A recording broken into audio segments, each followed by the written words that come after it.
लंडनला जायचं जायचं लंडनला. लंडनला जायचं म्हणलं की लय मजा येते, कारण आमच्यापासून पण लंडन फार लांब आहे. जवळपास 3.5 तास लागतात आम्हाला बाय कार लंडनला जायला. यावेळेस लंडनला जायला खूप छान निमित्त होतं, कारण आताच मैत्रीण दुसऱ्यांदा आई झालेली आहे, म्हणून तिच्या बाळाला भेटायला चाललं होतं. वाटेत सर्व्हिसेसला थांबलो होतो.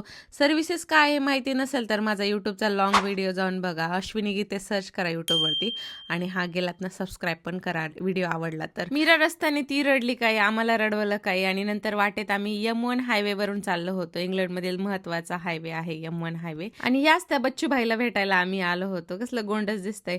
मैत्रीण म्हणली चल तुला टॉवर ब्रिज फिरवून आणते म्हणून. गेलो हिम्मत करून बाहेर, पण बाळाने काय आम्हाला सपोर्ट केला नाही. बाळाने बाहेर गेलं की लगेच रडायला चालू केलं, आणि मग नंतर ती म्हणाली की चल मग इथे हॅरोमध्ये छान पाणीपुरी भेटते, ती खायला घालते.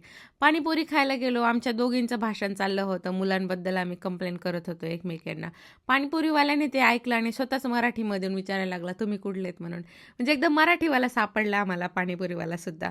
घरी येताना बाळाने छान मस्त त्याला झोप लागली होती, कारण मम्मीचा आणि मावशीचा प्लॅन कॅन्सल झाला होता टॉवर ब्रिजला जायला, म्हणून आता तो सुख आणि एकदम प्रेममध्ये झोपला होता. तो तर झोपला होता, पण माझं आणि स्नेहलचं बोलणं चालू होतं. दुसऱ्या प्रेग्नन्सी नंतर आईचे किती हाल होतात ते ऐकत ऐकत घरी आलो, आणि मग नंतर चहा ठेवला होता मी घरी आल्यावरती. चहा थोडासा उकळायला लागला, पण असं वाटलं अजून पांढरा झालेला आहे, म्हणून त्यात थोडी अजून चहा पावडर टाकली.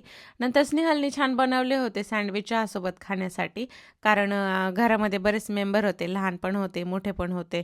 मैत्रिणीच्या सासूबाई आलेल्या होत्या, म्हणलं जरा चहा चांगला बनवावं, पण तो सुद्धा माझ्याकडून पांचट झाला.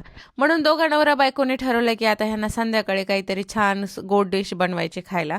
हे दोघं जण लागले होते. एक जण चीज कट करत होता, एक जण अननस कट करत होता, कारण आता छान याच्यातून काहीतरी ते बनवणार होते. हे कट करत होते ना, तेव्हा अंदाज लागत नव्हता काय बनवणार आहेत. नंतर ह्या स्टिक बघितल्या, चेरी बघितल्या, आणि त्या दादांनी एवढी छान चीज चेरी पायनॅपल असं काहीतरी नाव आहे त्याचं, एवढं मस्त लागत होतं. हे राजेशचे अजून कॉलेजचे मित्र राहतात इथे, ते आले होते संध्याकाळी, भेटीगाठी झाल्या, एवढं छान वाटलं बऱ्याच दिवसानंतर.